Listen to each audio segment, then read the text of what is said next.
Alabe nuestra alma al Señor, alabe todo nuestro ser su santo nombre. Alabe nuestra alma al Señor y no olvide ninguno de sus beneficios. Hoy te damos gracias, Señor, porque tú has perdonado nuestros pecados, porque eres tú el que ha sanado todas nuestras dolencias, porque tú, Señor, has rescatado nuestra vida del sepulcro y cada día nos cubres con tu amor y compasión. Eres tú quien colma de bienestar nuestra vida y nos rejuveneces como las águilas. Hoy queremos darte gracias, Señor, por tu perdón, por tu cuidado, por tu provisión, porque tú nos has hecho un pueblo bienaventurado, un pueblo bendecido, porque tú nos rescataste del hoyo y nos sacaste a un lugar espacioso. Hoy queremos honrarte y darte las gracias, porque tu amor es cada día con nosotros, porque tus misericordias se renuevan para nuestra vida. Hoy queremos honrarte, alabarte y bendecirte en el nombre de Jesús y con la ayuda de tu Santo Espíritu. Amén.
Aleluya, alabado sea el Señor. Alaben siervos del Señor, alaben el nombre del Señor. Bendito sea el nombre del Señor desde ahora y para siempre. Desde la salida del sol hasta su ocaso sea alabado el nombre del Señor. El Señor domina sobre todas las naciones, su gloria está sobre los cielos. ¿Quién como el Señor nuestro Dios, que tiene su trono en las alturas y se digna contemplar los cielos y la tierra? Te damos gracias, Señor, porque tú levantas del polvo al pobre y sacas del muladar al necesitado. Los haces sentarse con los príncipes de su pueblo. A la mujer estéril le das un hogar y le concedes la dicha de ser madre. Aleluya, alabado sea el Señor. Hoy te damos gracias, Señor, porque como dice tu palabra, tú te dignas a mirar desde los cielos a la tierra. Hoy te damos gracias porque tú tienes en cuenta al pobre y levantas del muladar al necesitado. Hoy queremos honrarte, darte las gracias, reconocer que tú eres nuestro Dios y nuestro Señor.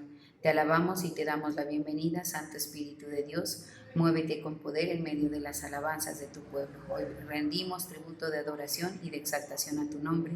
En el nombre de Jesús y con ayuda de tu Santo Espíritu. Amén.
Hijo mío, no te olvides de mis enseñanzas, más bien guarda en tu corazón mis mandamientos, porque prolongarán tu vida muchos años y te traerán prosperidad. Así es, Señor, en este día queremos darte las gracias por la vida de tu siervo, el apóstol Álvaro, por la vida de su esposa, el apóstol Ruth, por cada uno de sus hijos, por su familia. Oramos para que los guardes en el hueco de tu mano y para que cada día seas tú entregándoles la victoria. Hoy oramos por el pueblo de Israel. Te suplicamos que haya paz para tu pueblo, paz dentro de sus murallas y descanso dentro de sus palacios. Delante de ti colocamos la vida de tu Hijo y de tu siervo, el pastor Leonardo. Te suplicamos que tu Santo Espíritu repose sobre él, que seas tú revelándole tu palabra para que cada uno de nosotros, tu pueblo, seamos adiestrados en tu verdad. Aún te suplicamos por cada uno de nosotros para que tus enseñanzas sean guardadas en nuestro corazón. Hoy te honramos, te alabamos y te bendecimos en el nombre de Jesús y con la ayuda de tu Santo Espíritu. Gloria a Dios, gloria a Dios. Vamos a buscar en el libro de Apocalipsis capítulo 3, versículo 17. Apocalipsis 3, 17. Dice la palabra: porque tú dices, yo soy rico y me he enriquecido y de ninguna cosa tengo necesidad. Y no sabes que tú eres un desventurado, miserable, pobre, ciego y desnudo. Por tanto, yo te aconsejo que de mí compres oro refinado en fuego, para que seas rico, y vestiduras blancas para vestirte, y que no se descubra la vergüenza de tu desnudez, y unge tus ojos con colirio para que veas. Señor, te damos gracias, alabamos y bendecimos tu santo nombre. Hoy, Señor, te pedimos que tú nos hables tu palabra, que tú nos alumbres, Señor, con ella, que tú nos ministres, Padre eterno. Hoy queremos recibir tu palabra, tu luz en cada uno de nosotros. Te pedimos que nos hables en el nombre de Jesús. Amén. Bueno, este es un pasaje que es muy llamativo porque el Señor se está refiriendo a una iglesia, particularmente a la iglesia de la Odisea. La Odisea era una iglesia de Asia Menor que le fue enviado un mensaje como a las otras 6 iglesias, como a Éfeso, como a Esmirna, como a Tiatira, Sardis. En fin, es decir, el Señor les mandó en el libro de la Revelación, que es el libro del Apocalipsis, un mensaje específico a cada una de las iglesias según sus necesidades, según las situaciones que él veía que debían ser consideradas y que debían ser revisadas en cada iglesia. Entonces, en el caso de Éfeso le dice unos aspectos particulares, en el caso de Sardis lo mismo, bueno, así Tiatira, y finalmente la Odisea. La Odisea es la última iglesia en ser mencionada por nuestro Señor, es la última iglesia a la que le manda el mensaje, ¿sí? Y llama la atención que se refiere a ella con palabras fuertes, ¿sí? Porque, por ejemplo, hay unas iglesias que sí son elogiadas por el Señor, bastante elogiadas. Por ejemplo, cuando hablamos, por ejemplo, de la iglesia esta de Tiatira, le resalta muchas cosas buenas. Dice que tiene amor, perseverancia, que tiene mayores obras que las primeras, y le señala una cosa mala, ¿no? En el caso, por ejemplo, de Sardis, la mayoría son llamados de atención. Bueno, estoy haciendo un resumen, algo muy breve, diciéndoles más o menos lo que le dice a cada iglesia. En el caso de Filadelfia, por ejemplo, la iglesia Filadelfia, pues sí le dice cosas buenas, le dice que ha guardado su palabra, ¿sí? Y que no ha negado su nombre. En fin, pero en el caso de la Odisea, casi nada es bueno. O sea, mejor dicho, nada es bueno, ¿sí? Pero todavía hay esperanza para la Odisea, ¿sí? Es decir, el Señor espera que después del llamado de atención las cosas en la Odisea cambien, ¿sí? En la iglesia de la Odisea. ¿Por qué? Porque a la iglesia de la Odisea le dice que es tibio, ¿sí? Vamos a leer brevemente lo que le dice a la iglesia de la Odisea un poquito más antes. Desde el 14 dice, y escribe el ángel de la iglesia a la Odisea. Bueno, saltémonos al 15. Yo conozco tus obras, que ni eres frío ni caliente. Note el énfasis que hacen las obras. En todas las iglesias, si usted lee estos mensajes a las iglesias del Apocalipsis, él habla de las obras. Tienes, arrepiéntete y haz las obras primeras, le dice a Éfeso. Arrepiéntete y haz las obras primeras. A otras les dice, por ejemplo, a la de Filadelfia o a la de Tiatira le dice, tienes mayores obras que las primeras. Y acá le dice, yo conozco tus obras. ¿A qué obras se refiere? A las obras de fe. A las obras de los redimidos, de los salvos, que son una expresión de su fe o de su incredulidad, ¿sí? O obras malas. En este caso, las obras son de tibieza, ¿sí?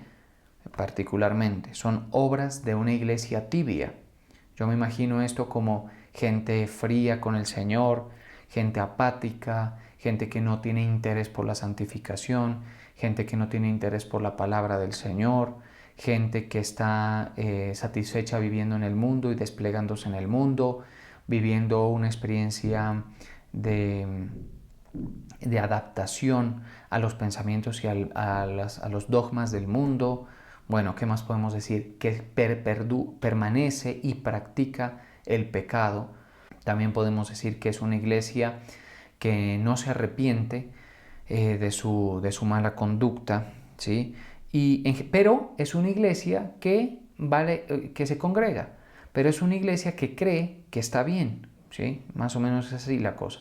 O que cree que con lo que hace para el Señor ya es suficiente. Algo así es la cosa, ¿sí? Entonces dice, yo conozco tus obras, que ni eres frío ni caliente, ojalá fueses frío o caliente, pero por cuanto eres tibio y no frío ni caliente, te vomitaré de mi boca. Porque tú dices, bueno, y ahí fue donde citamos, es decir, el énfasis que hacen en las obras, porque el Señor, entendemos que las obras reflejan pues lo que hay dentro de nosotros, ¿verdad? Entonces, ahí le resalta las obras a la iglesia de la Odisea y le dice que está mal. Y en general, todo lo que le dice a la iglesia de la Odisea está mal. Todo lo que está haciendo está mal, ¿sí? Pero note usted que el Señor aún los ama. Son su iglesia, son gente que creyó el mensaje del Evangelio. Entonces, ¿qué pasó? Es la pregunta, ¿sí? Y esto es una pregunta que nos da para pensar que la vida del creyente puede afectarse, puede deteriorarse, ¿sí? Después de haber recibido el mensaje que los salva, puede deteriorarse. Y el Señor nos ha venido trayendo en esta serie de mensajes, desde el mensaje que titulé Vosotros corríais bien, luego más adelante el sentido de bendición, luego resistiendo al diablo. En general, todas estas predicaciones refuerzan y nos llaman la atención a ver cómo es que estamos caminando este camino, porque puede caminarse mal. Tan mal se puede caminar que el Señor anuncia que puede vomitar a la iglesia de la Odisea. Imaginemos eso. Entonces, dice, porque tú dices, yo soy rico y me he enriquecido y de ninguna cosa tengo necesidad. Y lo que llama la atención es que la iglesia de la Odisea es una iglesia que no tiene escasez, sino abundancia. Eso nos enseña, nos dice que no necesariamente la abundancia es un reflejo de un bienestar espiritual, de una salud espiritual, no necesariamente. Así como tampoco la pobreza necesariamente indica que hay una deficiencia espiritual, no. Ambas cosas, tanto la abundancia como la pobreza, son de estudio particular, ¿sí? A veces sí, la abundancia corresponde con una prosperidad anímica, mucha atención, y espiritual, y a veces sí la pobreza corresponde con una pobreza espiritual y anímica, ¿sí?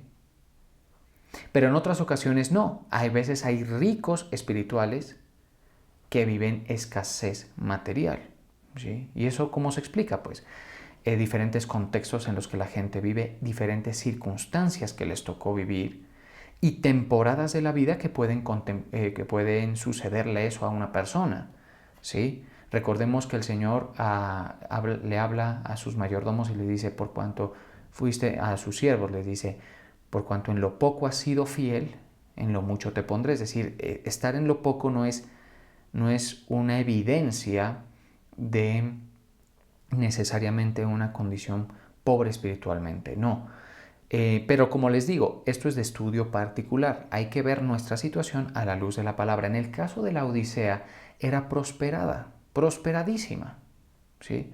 Y es que no, la prosperidad puede concentrarse en focos comerciales, focos de pecado, focos de entretenimiento. ¿Sí? Por eso vemos, por ejemplo, que hay ciudades muy prósperas y son espiritualmente muertas, ¿sí? O sea, lo uno no tiene que ver con lo otro. Pero también vemos, por ejemplo, otras que son pobres y sí esa pobreza sí está relacionada con la obra de Satanás, con la cuestión espiritual que viven. Sí, o sea, como les digo, esto no hay que ser tan generalista y decir, el que está mal espiritualmente es pobre y el que está bien espiritualmente es rico. De ninguna manera, así no funciona. Pero tampoco podemos decir, siempre la pobreza evidencia una buena condición espiritual, porque también eso no se ajusta a todo lo que la Escritura en su totalidad nos enseña. Lo que sí es cierto es que la iglesia de la Odisea era una iglesia que tenía abundancia en lo que a las necesidades naturales se refiere. ¿Sí? Porque todo lo que el Señor dice que le falta es espiritual, y ya vamos a verlo. Entonces, en cuanto a lo que las necesidades naturales se refiere, esta iglesia era rica. Decía, yo soy rico y me he enriquecido. Y ese es un peligro grandísimo que se corre. Cuando la prosperidad llega o se tiene en la vida de una persona, tanto como para oscurecer la visión de nuestras necesidades espirituales. Lo peor es un cristiano que cree o que se siente satisfecho y que por tener todo descuida las cosas espirituales, ¿sí? Eso puede suceder. Desde este punto de vista, toda aquella carencia que tengamos que nos obliga a considerar una necesidad espiritual como más importante es algo bueno. Ahora, el problema es que la gente muchas veces solo se enfoca en las necesidades naturales, tanto si las tiene como cuando no las tiene. Por eso es que hay gente pobre, necesitada, con estrechez económica y en algunos otros aspectos naturales, que se cree desdichado, que se cree desventurado, que se siente una persona frustrada, triste, angustiada, porque no tiene las necesidades naturales satisfechas, ¿sí? Pero porque su visión está en eso. En la iglesia de la Odisea la visión de ellos estaba en las necesidades naturales, más no en las espirituales. Pero eso no era porque eran ricos, porque hay gente, como les digo, que vive en escasez, que también tiene esa visión enfocada en las cosas naturales. Y por eso es que se frustran porque ven que otros tienen, incluso porque ven que los malvados prosperan. Nosotros debemos entender algo, y es que las necesidades naturales nunca, y ojo a lo que digo, nunca están por encima de lo espiritual. Nunca, ¿sí? Hay miles de personas ricas, millonarias, que han ganado el mundo, que van a perder su alma y de nada les servirá. Si usted dice, ay, pero ¿cómo la pasan de bien? ¿Cómo disfrutan? ¿Cómo resuelven las cosas? Sí, pero en este mundo viven esa fantasía. Por eso el Señor Jesús se refería a las riquezas como el engaño de las riquezas. ¿Sí?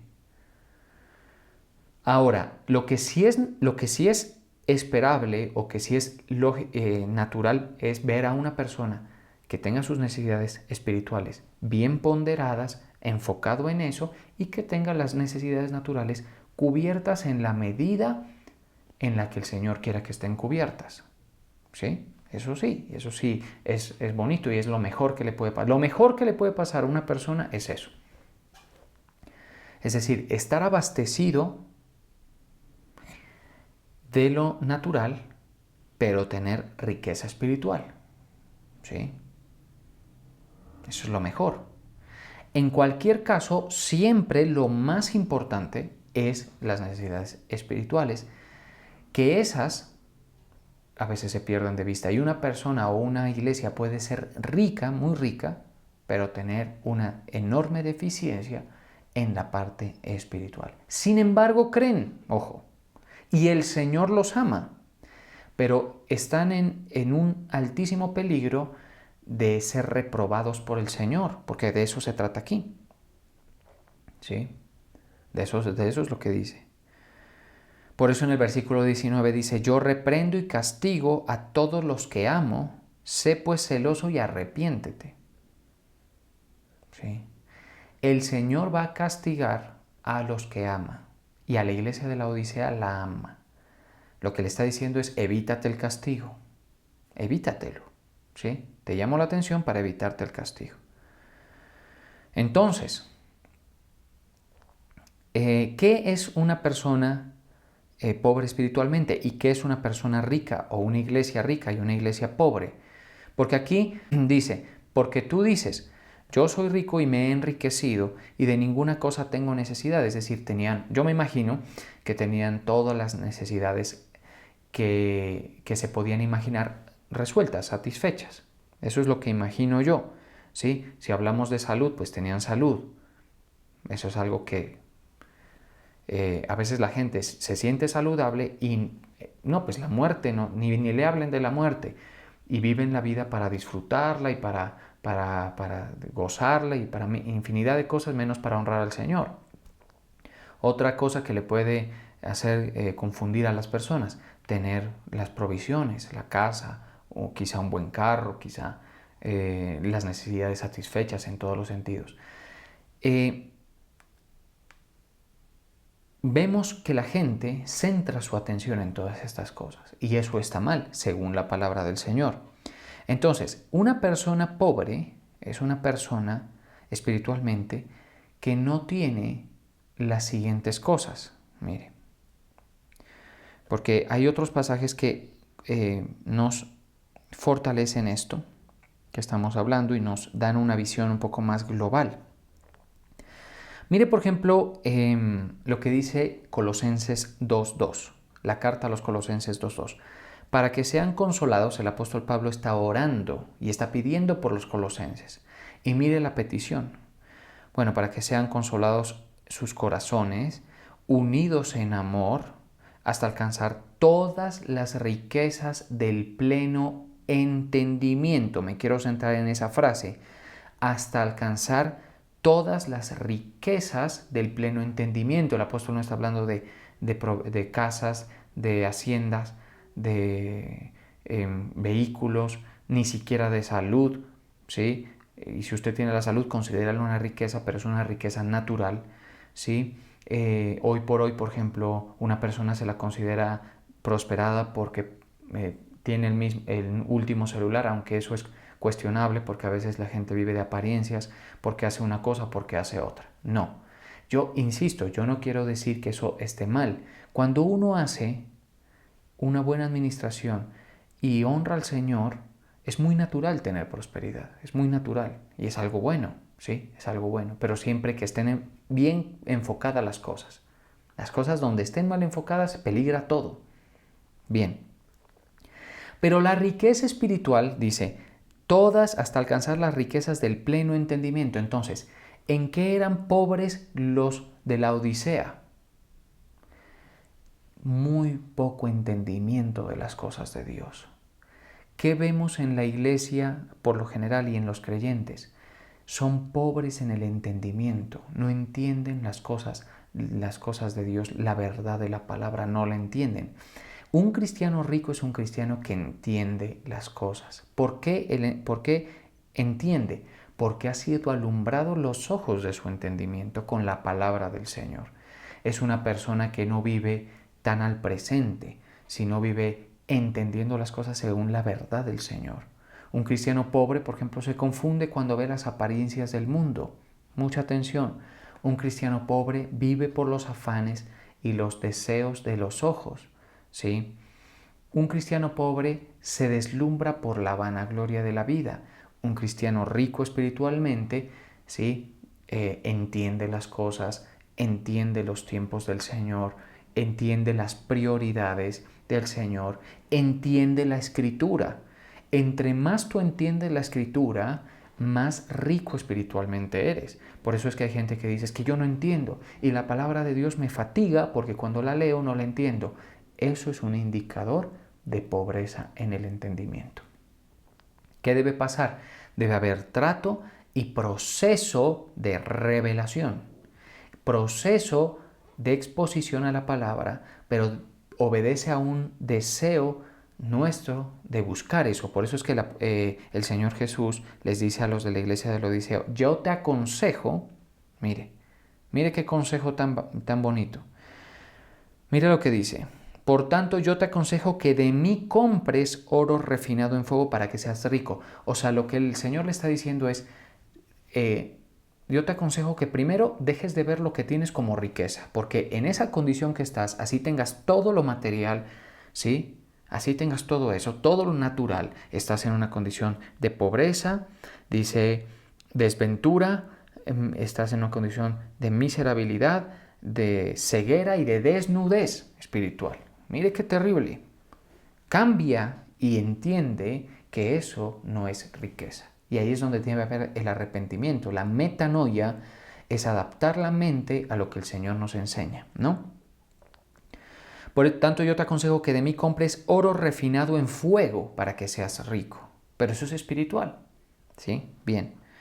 Entonces, en Colosenses dice, para que hasta alcanzar las riquezas del pleno entendimiento. Si un cristiano, un un redimido del Señor, un persuadido del Evangelio, es rico, lo es en un aspecto que es el entendimiento. No es el único, pero uno de ellos es el entendimiento. Es un cristiano más entendido. No es un cristiano carnal, ¿sí? Es un cristiano más prudente, más conocedor. Conoce profecías, conoce la doctrina, conoce los fundamentos doctrinales, tiene paz, ¿sí? O sea, hay muchos aspectos allí. A fin de conocer el misterio de Dios, el Padre y de Cristo. Porque es que este tema que nosotros predicamos es un misterio. Es un misterio, por ejemplo, ustedes saben, y se generan preguntas. ¿Cómo es la vida en el cielo, por ejemplo? ¿Cómo son los tiempos del cumplimiento de las profecías apocalípticas? ¿Sí? Son misterios. ¿Cómo es que el Señor nos salva? ¿Qué es lo que sucede en el nuevo nacimiento? Nada más el nuevo nacimiento es un misterio, porque Nicodemo le dice, ¿y cómo es eso posible? ¿Cómo es posible que una persona vuelva a entrar en el vientre de su madre y vuelva a nacer? Es un misterio, el nuevo nacimiento es un misterio. ¿Usted entiende el nuevo nacimiento? Pregunto. ¿Qué es lo que sucede cuando una persona nace de nuevo? Bueno, la medida del entendimiento en todos esos aspectos, pero no son los únicos, nos indica qué nivel de riqueza espiritual tiene una persona, ¿sí? El entendimiento de todos esos aspectos del misterio de Cristo y del Padre, ¿sí? Por ejemplo, hay un misterio que es la preexistencia y la preordinación y la predestinación. Son misterios, ¿sí? Bueno, estudiaremos en algún momento eso. Pero ¿lo entiendes tú? Bueno, si no lo entiendes y tú dices si no, y por ejemplo a veces la gente no acepta lo que no entiende, ¿sí? Y eso es un problema, porque entonces somos pobres en lo que aceptamos. Por eso los cristianos que entienden poco, como que su experiencia es muy cerrada, muy escasa de las experiencias sobrenaturales, de la experiencia con el Señor. Y por eso algunos hasta están insatisfechos, ¿no? Pero es por eso. Algunos tenían todo esto y lo perdieron. Esto es terrible, ¿sí? Cuando han sido menoscabados, cuando han dejado que el enemigo mine su proceso, cuando ellos mismos han minado y han perjudicado su proceso. Se ve mucho. Gente que vivía y vive de revelaciones viejas, ¿sí? Iglesias que viven de revelaciones viejas, creyentes que viven de revelaciones viejas, con una experiencia estancada, espiritual. ¿Sí? Cuidémonos mucho de eso. Pero ese es un proceso y eso es algo que debe darse en nosotros, ir enriqueciéndonos en esos aspectos. Usted me dice, ¿qué prefiere un cristiano rico económicamente o un cristiano entendido? Un cristiano entendido, ¿sí? Sin duda alguna. que tiene entendimiento del misterio de Dios, todo lo que recoge. La Trinidad, por ejemplo, es un misterio. Es trino Dios y somos trinos nosotros. Es un misterio que hay que comprender. Todos esos aspectos de comprensión son verdaderos. La resurrección de los muertos, los juicios que se va a enfrentar la tierra. Bueno. Y así nos podemos ir, porque es que el misterio del Señor, eso es enorme, ¿sí? Y por eso es que la vida, mejor dicho, hasta que el Señor nos rapte o que nos muramos, pues nuestra vida debe tener un muy notorio avance en todos estos aspectos para nosotros. Bien, eso dice en Colosenses, dice, a fin de conocer el misterio de Dios y Padre nuestro, en quien están escondidos todos los tesoros de la sabiduría y del conocimiento. Todos los tesoros de la sabiduría y del conocimiento están escondidos en los misterios del Padre y de Cristo. ¿Sí? También, por ejemplo, dice en Efesios 1:18, dice, alumbrando los ojos de vuestro entendimiento, vuelve a hacer esa referencia, para que sepáis cuál es la esperanza a que Él os ha llamado. ¿En qué es pobre una iglesia? En que no sabe cuál es la esperanza a que Dios lo ha llamado. Y por eso nosotros confundimos la oferta del Evangelio. ¿Sí? Y eso es una condición de pobreza espiritual. Ahora, es posible, es viable que todos empecemos en esa condición de pobreza espiritual, sino que esa es una riqueza que se va adquiriendo, pero con darle valor a lo que debemos adquirir del Señor. Por eso en Apocalipsis dice, el Señor le dice, note usted, yo te aconsejo que de mí compres oro refinado en fuego. Veamos. Para que seas rico y vestiduras blancas para vestirte y que no se descubra la vergüenza de tu desnudez, y unge tus ojos con colirio para que veas. Es decir, sucede que la gente, nosotros, vamos adquiriendo esa riqueza, pero es como que tú no compras lo que no te representa valor, ¿sí? Y por eso hay muchos cristianos que viven dando tumbos, equivocándose, porque están buscando soluciones en huecos vacíos, en fuentes sin agua. Así es la cosa. Entonces, mire lo que dicen en Efesios, dice, para que sepáis cuál es la esperanza a que Él os ha llamado. Cuando nos confundimos de la esperanza es por esa deficiencia. ¿Y cuáles las riquezas de la gloria de su herencia en los santos? Nada es terrenal. Mire eso. ¿Cuáles las riquezas de la gloria de su herencia en los santos? ¿Sabes tú cuáles son las riquezas de la gloria de su herencia en los santos? Esa comprensión, ese entendimiento, saber eso, hace que un cristiano sea rico y todo su enfoque cambia. Su búsqueda cambia, sus siembras cambian, sus siembras en su vida, es decir, por ejemplo, muchos cristianos sembrando en corrupción, en la carne y cosas que no tienen ningún valor, ¿sí? Sus siembras cambian, sus prioridades cambian, su enfoque de vida cambia, porque tienen esa riqueza. Y estos son los que experimentan todo un despliegue de una experiencia satisfactoria con el Señor. ¿Sabes tú cuáles son las riquezas de la gloria de su herencia en los santos? ¿Sí? Porque hay gente que dice, no, mi condición actual es la que refleja mi condición espiritual y no necesariamente. Entonces, si tú eres pobre, por ejemplo, o si tú estás en escasos recursos, puede confundirse. Y en el mundo te van a menospreciar si eres pobre. ¿Sí? No tengas la menor duda, porque el mundo funciona así, con apariencias. Pero hay gente pobre de mucho valor espiritual. Por ejemplo, la viuda que dio una ofrenda más grande que los ricos. ¿Sí? O por ejemplo, la iglesia de estos de Macedonia, que estuvimos estudiando hace tiempo con esta prédica que titulé, creo que lo que Dios esperaba de ellos, en 2 Corintios 8.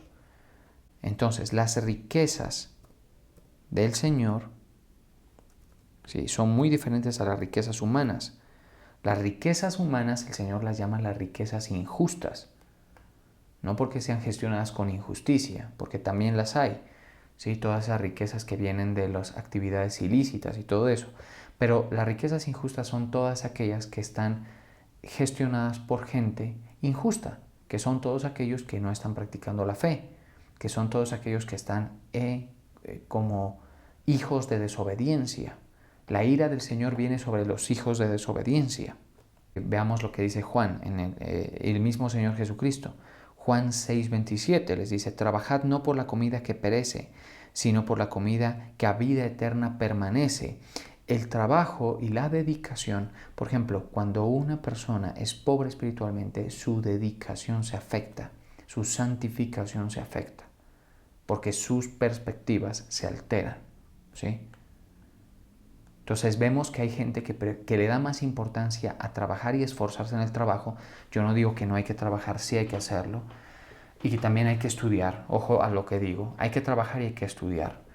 Pero nunca, nunca el trabajo y el estudio pueden ser considerados más importantes, más relevantes y más potentes que trabajar por las cosas de Dios, por la comida que a vida eterna permanece, por oír la palabra. Yo sé de gente, mis hermanos, y ojalá lo crean, que paga turnos o paga reemplazos para poder escuchar una prédica, para poder estar en un servicio. ¿Y sabe qué? El Señor los prospera, ¿sí? Yo sé de gente que prefiere poner sus recursos en servidumbre a la fe y en servidumbre a los propósitos de Dios, y el Señor los prospera. También sé de gente que ha sido prosperada sin tener la más alta y prestigiosa cualificación en una universidad, ¿sí? Ni la más alto grado de cualificación, como sería un máster o algo así, o un doctorado, y el Señor los prospera. Y sé de gente que tiene todo eso y vive estrecho, vive escaso y sin bendición, la cual el Hijo del Hombre os dará. Por eso es que en Apocalipsis dice, yo te aconsejo que de mí, eso proviene, las riquezas provienen de Cristo, el cual el Hijo del Hombre os dará porque a este señaló Dios el Padre. Bien. Entonces, así, con estas referencias bíblicas que encontramos, nos vamos dando una idea de cuál podría ser una condición de pobreza espiritual, ¿sí? ¿Y qué es lo que le falta? Por ejemplo, en Apocalipsis menciona, hablándole a la iglesia de la Odisea, el tema del colirio para los ojos, ¿sí? Dice, veamos, dice, y unge tus ojos con colirio para que veas. Es decir, la visión está empañada, nublada. Cuando una persona unge sus ojos con colirio es para ver, para renovar la capacidad visual, ¿sí? Yo recuerdo cuando yo tuve una operación en los ojos, esta operación para retirarse las gafas y quedar pues viendo 20/20. Cuando recién me la hice, sucedía que se ve un poco afectado la producción de las lágrimas que mantienen humectado el ojo y todo esto. Y cuando las personas que han tenido esa experiencia me darán la razón, cuando uno sale de esa cirugía por un periodo prolongado de tiempo, algo más de un mes, tiene que usar unas goticas lubricantes, ¿sí?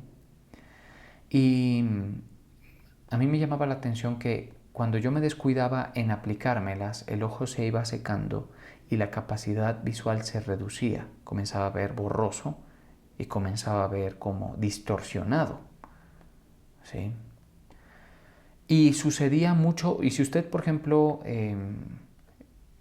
permanece, por ejemplo, mucho tiempo en el computador o manejando, se va a dar cuenta que la capacidad visual se reduce. Eso es por la falta de acción de los lacrimales, porque la velocidad de parpadeo, la frecuencia de parpadeo mejor se reduce. Cuando uno se somete a estas operaciones, sucede que se malogra en cierta medida y se demora en recuperar la producción de lágrimas.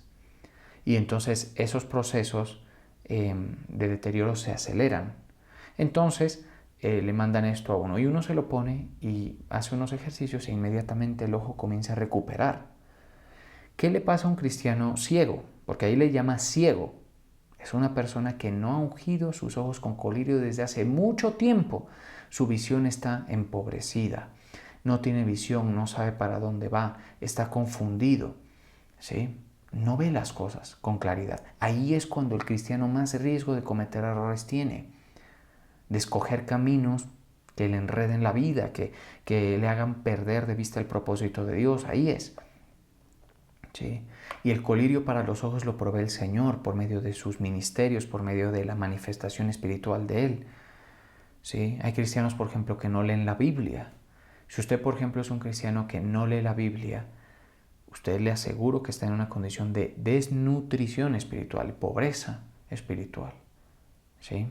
Por eso les animo y quiero resonar estas exhortaciones que nos hemos venido haciendo. Lean la palabra, oren.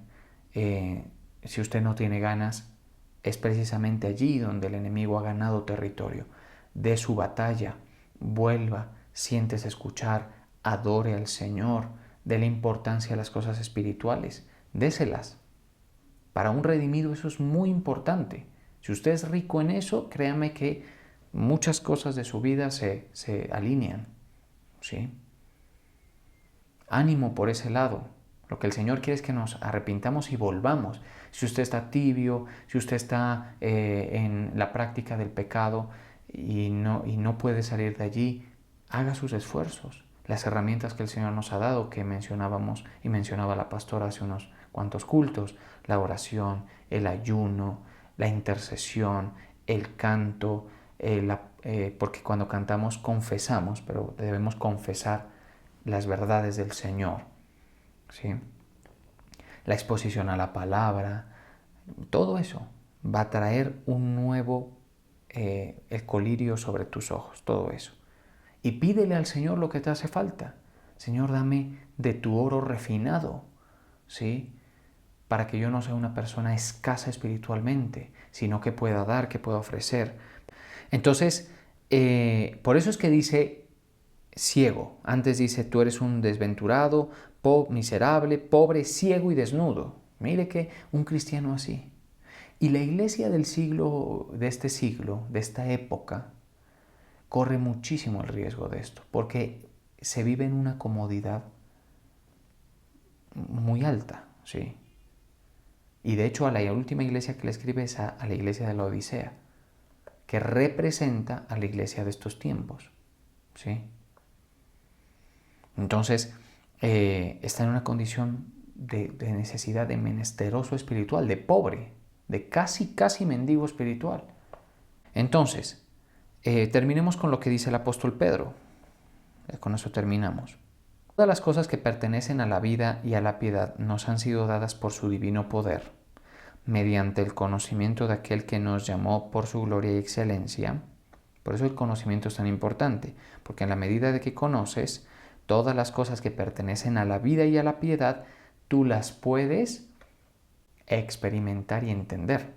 Vamos a orar. Gracias, Señor, hoy nos humillamos delante de ti. Grande, poderoso eres tú.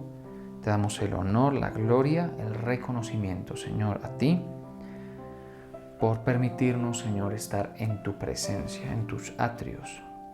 Nosotros, Señor, te damos gracias por tanto amor, misericordia, favor notorio en nuestras vidas, Señor. Gracias por eso. Recibe la gloria, recibe la alabanza, Padre eterno. Gracias porque tú nos has llamado a tu gloria eterna. Y a veces ignoramos, en nuestra condición de menesterosos espirituales, ignoramos a qué fue que fuimos llamados. También podemos ignorar cuáles son las riquezas de la gloria de tu herencia en los santos.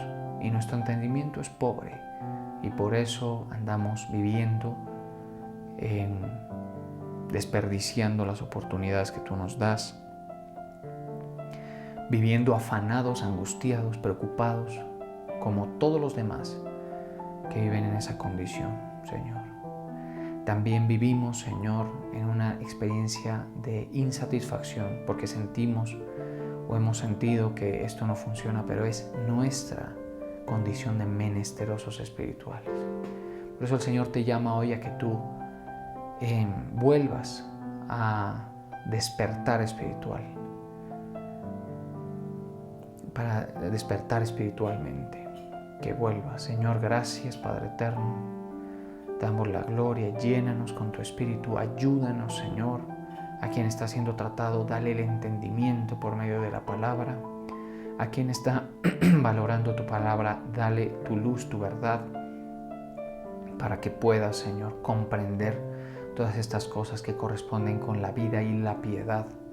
Bendito Padre del cielo, para que podamos, Señor, entender, para que se vista nuestra desnudez, para que podamos trabajar por lo que realmente vale la pena. Gracias, Señor. Gracias por tu llamado, gracias por la atención que nos brindas, porque tú estás cuidándonos, Señor, llamando nuestra atención, Padre eterno. La gloria, la honra, la alabanza es para ti, Señor. Ministra a tu pueblo. Gracias, Señor. Santo, poderoso, digno, fuerte. Tú eres, Señor. Gracias, Padre eterno, por tanto amor y misericordia, por tu obra.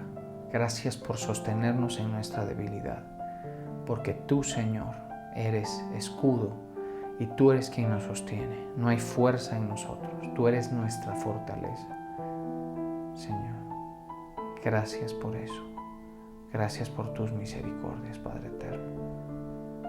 La gloria, la honra, la alabanza es para ti. Tú entiendes, Señor, nuestras deficiencias, nuestras debilidades. Nosotros quizá no tanto. Te pedimos que tú nos hables y nos sigas edificando, Señor. Que tú te muevas espiritualmente con tu Espíritu, porque quienes hemos sido salvos, Señor, tenemos el Espíritu Santo de la promesa como sello, como garantía de nuestra salvación. Gracias, Señor. Permíteme ahora bendecir a cada uno de tus hijos e hijas en el nombre del Padre, del Hijo y del Espíritu Santo. Amén.